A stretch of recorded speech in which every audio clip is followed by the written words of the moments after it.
प्रिय भाई बहनों, आज हम आपको बौद्ध साहित्य के महत्वपूर्ण ग्रंथ मध्यम निकाय के बारे में जानकारी देंगे। बौद्ध साहित्य 3 भागों में विनय पिटक, सूत पिटक और अभिधम्म पिटक।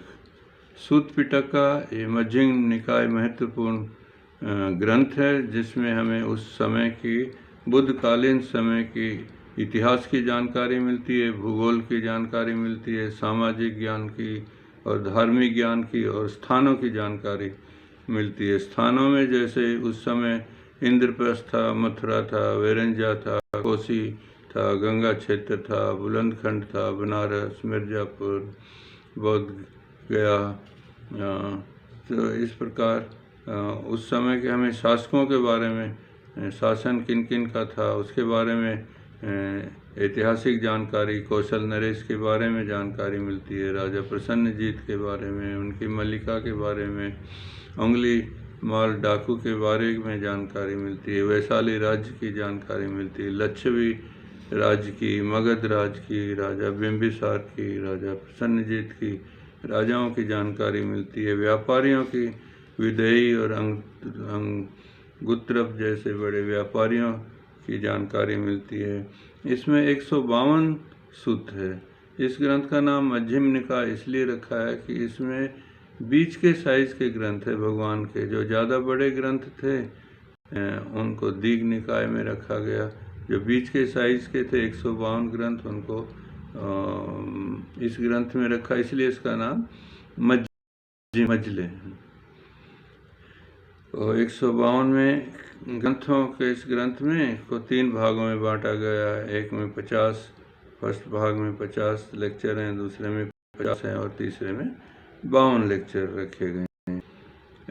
इसमें व्यक्ति के क्षेत्रों के बारे में भी पता लगता है, जैसे राजा क्षत्रियों के राजा वगित हुए हैं, राजकुमार हुए हैं, ब्राह्मण वर्ग में ब्राह्मणों के बारे में, गृहपति वर्ग में गृहस्थियों के बारे में, वैश्यों के बारे में भी उस काल की जानकारी मिलती है। और इस ग्रंथ में ज़्यादातर तो बुद्ध वचन ही हैं, भगवान बुद्ध के कहे गए हैं, लेकिन कुछ वचन इसमें, कुछ प्रवचन सारिपुत्र के भी हैं 2-3, और महाकात्यायन के भी हैं, और कुछ इसमें भगवान के निर्वाण के बाद के भी इसमें लेक्चर जोड़े गए हैं। इसलिए मध्यम निकाय इन सारी उस समय की जानकारी के लिए एक एक विषय को इसमें भगवान ने खोलकर समझाया। जो भी बुद्ध साहित्य को समझना चाहता है, बुद्ध के ज्ञान को, मध्यम निकाय ग्रंथ को जरूर पढ़े। इसमें एक एक विषय को भगवान ने बहुत खोल के समझाया है। और सबसे पहला तो जो भाग मूल पनासक है, जिसमें इस सृष्टि का मूल क्या है, मूल आधार क्या है, और चित्त मलों का समन कैसे किया जाए, धर्म के वारिस बनो, वित्त के नहीं, सम्मोहन विद्याएं हैं उनके बारे में है, चित्त मल वाले 4 व्यक्ति कौन कौन से होते हैं, और भिक्षु नियमों का ग्रहण पर है, चित्त मलों का दुष्परिणाम क्या होता है उस पर लेक्चर है, यथार्थ तप क्या होता है, पुण्य पाप अष्टांगिक मार्ग क्या होता है, काय मन आदि की भावनाओं के बारे में है।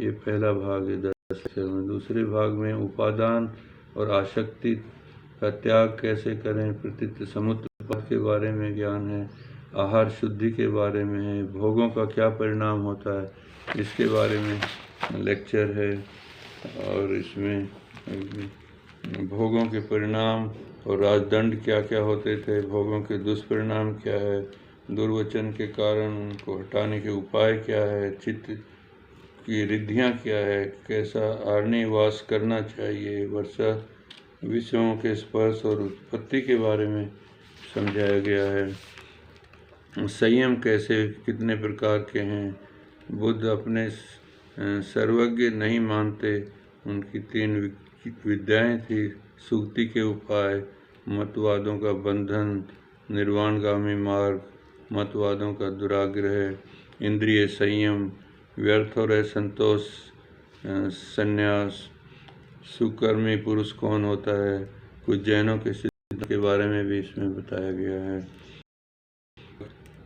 तब कल्याण मार्ग, वर्ण व्यवस्था, बुद्ध जीवनी, अंगुलीमाल, प्रियों के शोक, बुद्ध नित्यंत कर्म नहीं करते, वर्ण व्यवस्था, महापुरुष के लक्षण,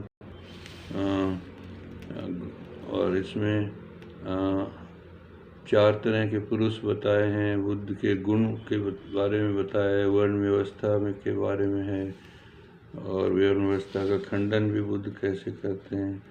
तीसरे में कायिक तपस्या के बारे में है, बुद्ध के मूल उपदेश हैं। भोग निस्सार है, ध्यान, संयम, सत्पुरुष, अरंत की पहचान, सारिपुत्र के गुण, धातुओं के बारे में, रिद्धि गिरी में ठीक समाधि क्या है, प्राणायाम क्या है, काया योग क्या है, चित्त के शून्यताप योग क्या है, और बुद्ध कहाँ और कैसे उत्पन्न होते हैं, चित्त की एकाग्रता, भावना योग, कलह का कारण, नरक, भूत भविष्य की चिंता, कर्मों का फल, धातुओं का विभाजन, 4 आर्य सत्य, संग व्यक्ति से ऊपर है, अनाथ पिंडक है, अनात्म है, और इंद्रिय विषयों के बारे में, तृष्णा और दुख के बारे में, संस्कार के पात्र विषयों का त्याग और इंद्रिय संयम। इस पर सभी जो मानवीय गुण हैं उसके लिए हर व्यक्ति को जो बुद्ध धर्म जानना चाहता है उसे मध्यम निकाय अवश्य पढ़ें। आपका मंगल हो, आपका भला हो। मैं डॉक्टर लाल सिंह